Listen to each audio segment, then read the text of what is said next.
தாயின் முகத்தில் ஒரு கோடி கடவுள் தரிசனம் நாங்கள் பார்த்திடுவோம்.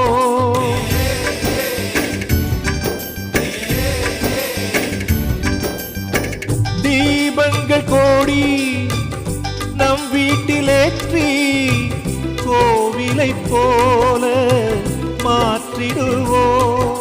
அன்னைக்கு பணிவிடை செய்திடவே ஜென்மங்கள் வாங்கி வந்தோ. நம் ஜென்மங்கள் மாறிடும் நேரத்திலும் சொந்தங்கள் சேர்ந்திருப்போ. அனைவரின் அன்பில் ஆயுள் கூடிடுமே.